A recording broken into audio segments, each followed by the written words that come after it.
RS brothers లో ఆషాఢం KG sale మళ్ళీ మొదలైంది. మరెన్నో క్రేజీ ఆఫర్స్ ఖైదీ చేయండి ఆర్ఎస్ బ్రదర్స్.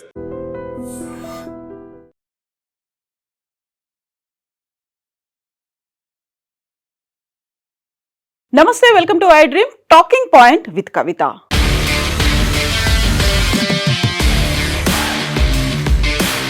జూలై 12న ఎయిర్ ఇండియా అహ్మదాబాద్ నుంచి గాట్విక్ లండన్కి వెళ్తున్నటువంటి ఫ్లైట్ బోయింగ్ 787 డ్రీమ్ లైనర్ దుర్ఘటన తర్వాత ఒక్కొక్క విషయం వెలుగులోకి వస్తోంది. అది కూడా దిగ్భ్రాంతికరమైనటువంటి విషయాలు వెలుగులోకి వస్తున్నాయి.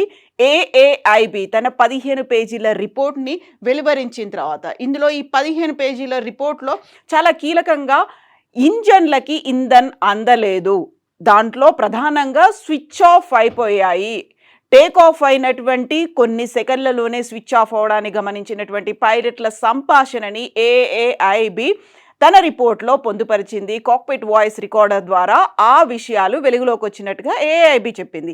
ఇక్కడే చాలా కీలకమైనటువంటి ప్రశ్నల్ని లేవనెత్తుతున్నారు. ఆ ప్రమాదంలో, ఆ విమాన దుర్ఘటనలో 52 మంది బ్రిటిష్ నేషనల్స్ కూడా మరణించిన తర్వాత ఆ 52 మంది కుటుంబాల దగ్గర నుంచి కన్సర్న్స్ అనేవి ఇప్పుడు బయటకు వస్తున్నాయి. ఆ ప్రమాదంకి సంబంధించి వివరాలు, at the same time Boeing పనితీరు మీద నిష్పాక్షికంగా జరగాల్సినటువంటి అవసరం ఉంది అనేది, దీనికి తోడు యుఎస్ఎఫ్ఏఏ ఇచ్చినటువంటి మెసేజ్లు, ఫెడరల్ ఏవియేషన్ అడ్మినిస్ట్రేషన్ ప్రమాదానికి ఒక్కరోజు ముందు మెసేజ్ ఇచ్చింది. అక్కడున్నటువంటి స్విచ్లు ఏవైతే ఉన్నాయో స్విచ్ల పనితీరుకు సంబంధించి మానిటరింగ్ చేయాల్సినటువంటి అవసరం ఉంది. ఆ పనితీరు బాగుందా లేదా ప్రతిరోజు చెక్ చేయాల్సినటువంటి అవసరం ఉంది అని ఒక అలర్ట్ మెసేజ్ని ప్రతి విమానయాన సంస్థకి కూడా పంపించేటువంటి యుఎస్ఎఫ్ఏఏ జూలై 11న కూడా బోయింగ్కి, ఎయిర్ ఇండియాకి కూడా అవే మెసేజ్లని పంపించింది. దాన్ని నిర్లక్ష్యం చేశారు, నెగ్లెక్ట్ చేశారు, పట్టించుకోలేదు. నెక్స్ట్ డే ప్రమాదం జరిగింది. కరెక్ట్గా ఈ విషయానికి సంబంధించే యూకేలో ఉన్నటువంటి FAA, UK federal aviation administration కూడా తన మెసేజ్ల్ని ఫార్వర్డ్ చేసింది. కరెక్ట్గా 4 వారాల ముందు మే 14న బోయింగ్కి సంబంధించి ఈ అలర్ట్ మెసేజ్ని కంటిన్యూస్గా ఈ ఆన్ ఆఫ్ బటన్లని చెక్ చేయాల్సినటువంటి అవసరం ఉంది అనే మాట బోయింగ్కి పంపించింది. ఎయిర్ వర్తీనెస్ డైరెక్టివ్లని చెక్ చేసుకోవాలి అంటూ ఒక అనుసరించాల్సినటువంటి వ్యూహాన్ని ఎఫ్ఏఏ బోయింగ్కి అందించింది. అందులోనూ అక్కడున్నటువంటి 5 మోడళ్ళు డిఫెక్టివ్గా ఉన్నాయి, వాటిని ఐడెంటిఫై చేయండి, ఎక్కడైతే లోపాలు ఉన్నాయో వాటిని సరిచేయండి అంటూ యూకే ఎఫ్ఏఏ ఇచ్చినటువంటి ఒక డైరెక్టివ్స్కి సంబంధించినటువంటి నోట్ అనేది ఇప్పుడు సర్క్యులేట్ అవుతుంది సోషల్ మీడియాలో. అందులోనూ ప్రధానంగా ఆ 5 మోడళ్ళకి సంబంధించి చూస్తే ఎఫ్ఏఏ ఎయిర్ వర్తీనెస్ డైరెక్టివ్ ఇచ్చిన దాంట్లో ఫాల్ట్గా ఉన్నవి, అందులోనూ చాలా క్లియర్గా నేను అది చదివి వినిపిస్తాను. The FAA has issued an air worthiness directive AD addressing a potential unsafe condition affecting fuel shut-off valves installed on the following Boeing aircrafts. నేను చెప్పినట్టుగా 5 మోడల్స్లో ఈ ఇన్స్టాల్ చేసినటువంటి ఆ వాల్వ్స్లో ప్రాబ్లమ్స్ ఉన్నాయి. అందులో Boeing 737, Boeing 757, Boeing 767, Boeing 777, Boeing 787. Remember, అహ్మదాబాద్లో జరిగినటువంటి దుర్ఘటన బోయింగ్ 787 డ్రీమ్ లైనర్లో జరిగింది. అంటే ఈ విమానాలు, ఈ మోడల్స్కి సంబంధించి డిఫెక్ట్ ఉంది, దాన్ని చెక్ చేసుకోండి అనే మాట యూకేకి చెందినటువంటి ఎఫ్ఏఏ మే 14నే మెయిల్స్ పంపించింది. ప్రతిరోజు చెక్ చేసుకోవాల్సినటువంటి అవసరం ఉంది అనే మాటని దాన్ని వెల్లడించింది. ఈ విషయాలు మెల్లిమెల్లిగా ఒక్కొక్కటిగా బయటకు వస్తున్నాయి. యుఎస్ఎఫ్ఏఏ కూడా ఒకరోజు ముందుగా మెయిల్ పంపించింది. యూకే ఎఫ్ఏఏ కూడా 4 వారాల ముందు ఆ మెసేజ్ని అయితే పంపించింది. ఎయిర్ వర్తీనెస్ని మీరు డిటెక్ట్ చేయాల్సినటువంటి అవసరం ఉంది అనే మాటతో పాటుగా ఇక 52 మంది బ్రిటిషర్ల ఫ్యామిలీలో 20 మంది ఇప్పుడు తాము యుఎస్ కోర్టులని మేము ఆశ్రయిస్తాము అనేటువంటి ఒక మాట చెప్తున్నారు. వారికి బాటసగా ఆ బాధితుల కుటుంబాలకి బాసటగా కీస్టోన్ లా అనేటువంటి ఒక లా ఫామ్ నిలిచింది. వాళ్ళకున్నటువంటి అభ్యంతరాలు లేకుంటే వాళ్ళకున్నటువంటి అనుమానాలు వీటన్నిటి మీద బోయింగ్తోనే మేము తేల్చుకుంటాము, అందుకు యుఎస్కి సంబంధించినటువంటి న్యాయస్థానాలను మేము ఆశ్రయిస్తాము అనే మాట. అందులోనూ వాళ్ళు వెల్లడిస్తున్నటువంటి 2 ప్రధానమైనటువంటి అంశాలు. యాక్చువల్గా అది ఆఫ్ అయింది అని తెలిసిన వెంటనే ఆ తర్వాత మళ్ళీ అది ఆన్ మోడ్లోకి ఎలా వచ్చింది, ఇమ్మీడియట్గా అంత తొందరగా ట్రాన్స్ఫార్మ్ ఎలా అయింది, అందులో ఉన్నటువంటి బటన్స్కి సంబంధించినటువంటి ఒక ట్రాన్స్ఫార్మిటీ అనేది అక్కడ కనిపించట్లేదు, ఒక పారదర్శకత అనేది లోపించింది అనే దాంతో పాటుగా సెకండ్ కన్సర్న్ అనేది వాళ్ళు చెప్తోంది అక్కడ ఆ 25 సెకండ్ల కాలం ఏదైతే ఉందో టేక్ ఆఫ్ అయిన తర్వాత ల్యాండింగ్ కాకుండా సేఫ్ ల్యాండ్ అనేది కూడా కాకుండా మేడే కాల్ అనేది ఇచ్చిన టైంలో జరిగినటువంటి ఆ 25 సెకండ్స్ కాలంలో ఏం జరిగింది, అది కాక్పిట్ వాయిస్ రికార్డర్లో రికార్డ్ అయిందా లేదా, కేవలం పైలట్ కో పైలట్ మాట్లాడుకున్నటువంటి స్విచ్ ఆఫ్ చేసావా అన్నప్పుడు నేను చేయలేదు అనేటువంటి మాట, కేవలం ఇవి 2 మాటలే ఎందుకు వస్తున్నా, ఆ 25 సెకండ్ల కాలంలో వాళ్ళిద్దరి మధ్యలో జరిగినటువంటి సంభాషణ ఏదైతే ఉందో దాన్ని ఎందుకు బయట పెట్టలేదు, ఈ 2 కన్సర్న్స్ని క్లియర్ చేయండి అంటూ బోయింగ్నే డైరెక్ట్ తేల్చుకోవడానికి, బోయింగ్తోనే తాడోపేడ తేల్చుకోవడానికి రెడీ అవుతున్నాయి బ్రిటిష్కి చెందినటువంటి ఆ 20 బాధిత కుటుంబాలు. కీస్టోన్ లా అయితే దానికి సంబంధించి ఇప్పుడు యూకేతో పాటుగా అటు లండన్, యూకేతో పాటుగా ఇటు భారతదేశం అటు యుఎస్కి సంబంధించినటువంటి బోయింగ్ ఆఫీసులు, ఎయిర్ ఇండియా ఆఫీసులకు సంబంధించి కూడా వాళ్ళకు ఉన్నటువంటి కన్సర్న్స్ ఏవైతే ఉన్నాయో, ఏవైతే డౌట్లు ఉన్నాయో వాటిని క్లారిఫై చేసుకోవాలి అనే ఉద్దేశంతో ఒక అడుగు ముందుకేస్తోంది. లీగల్గా కావాల్సినటువంటి హెల్ప్ అనేది కూడా తీసుకోవడానికి రెడీ అయింది. యాక్చువల్గా ఏం జరిగింది అనేది కూడా ఇప్పటికీ ఒక మిస్సింగ్గానే ఉంది. ఎట్ ద సేమ్ టైం బోయింగ్కి సంబంధించి ఆపరేషనల్గా ఏమైనా డిఫెక్ట్స్ అనేవి ఉన్నాయా, లోపాలు ఉన్నాయా అనేది ఐడెంటిఫై చేయడం కూడా కష్టంగా మారింది.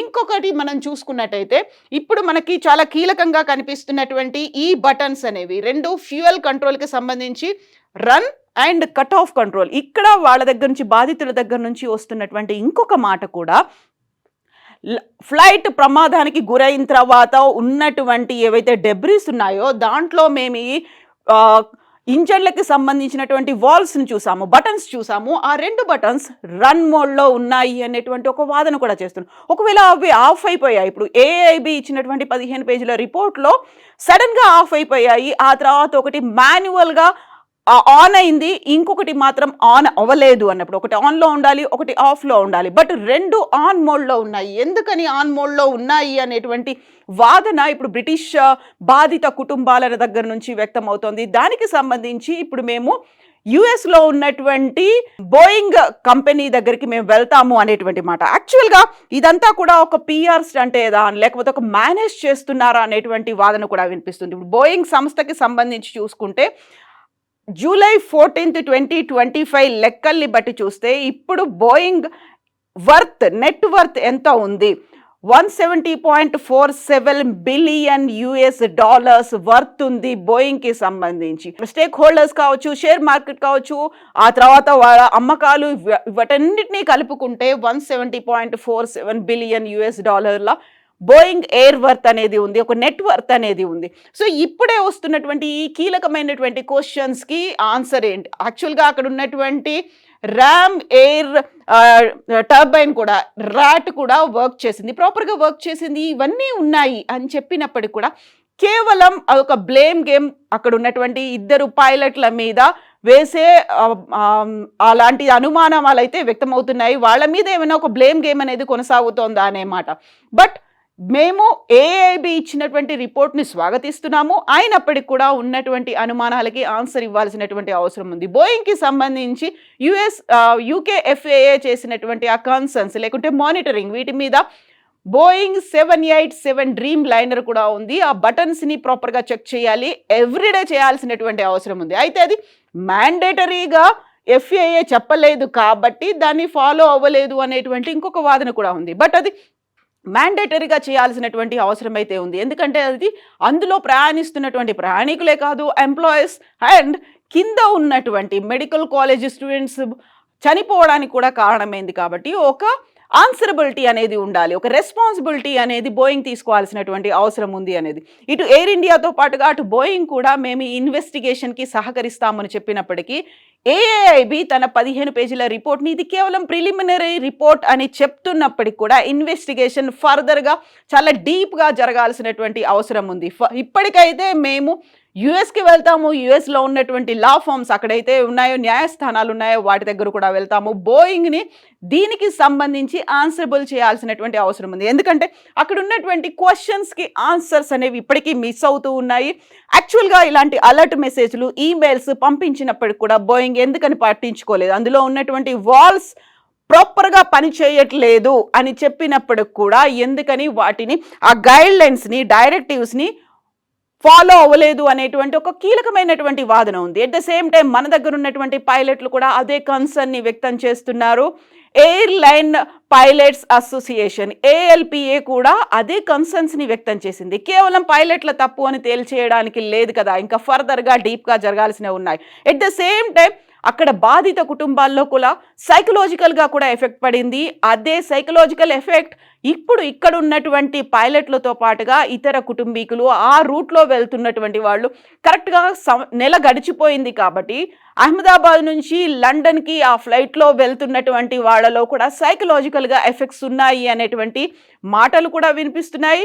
ఎవరైతే 11Aలో బతికి బయటపడినటువంటి ఒకే ఒక్క ఆ కుమార్ విశ్వాస్లో కూడా సైకలాజికల్గా ఆయన డిప్రెషన్ మోడ్లోకి వెళ్ళిపోతున్నాడు అనేటువంటి మాట కూడా వినిపిస్తోంది. అలాంటి వార్తలు కూడా మనం చూస్తున్నాం. కాబట్టి ఎక్కడ నిష్పాక్షికంగా ఈ ఇన్వెస్టిగేషన్ అనేది కొనసాగాలి, బయాస్డ్గా ఉండకూడదు. యాక్చువల్గా ఇది బోయింగ్కి బయాస్డ్గా ఉందేమో, ఒక PR మేనేజ్మెంట్ అయిందేమో, పెద్ద ఎత్తున లాబింగ్ అయిందేమో అనేటువంటి వాదనలు వినిపించినప్పటికీ కూడా మన దగ్గర AAIB మాత్రం 5 నిపుణులతో కూడినటువంటి ఒక కమిటీ రూపొందించింది. 30 రోజుల్లో ఈ రిపోర్ట్ని సబ్మిట్ చేయాలి కాబట్టి చేశామని చెప్పినప్పటికీ ఉన్నటువంటి ఇన్ని క్వశ్చన్స్ ఉన్నాయి. యాక్చువల్గా ఆ 25 సెకండ్ల పాటు జరిగినటువంటి ఆ సంభాషణ కాక్పిట్ వాయిస్ రికార్డులో రికార్డ్ అయి ఉంటే దాన్ని ఎందుకు బయట పెట్టలేదు?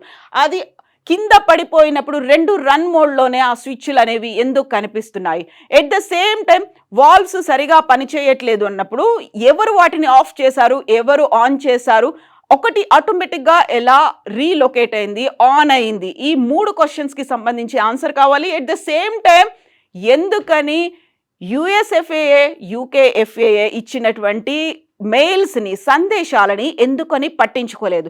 ఇప్పటికైతే ప్రతి ఫ్లైట్లో ఉన్నటువంటి బోయింగ్లో, డ్రీమ్ లైనర్లలో లేకుంటే ఎయిర్ బస్లో ఉన్నటువంటి ప్రతి వాటికి బటన్స్ని, ఆన్ ఆఫ్ బటన్స్ని చెక్ చేయాలి అనేటువంటి ఒక గైడ్ లైన్స్, ఒక వాటిని అయితే మార్గదర్శకంగా తీసుకున్నారు.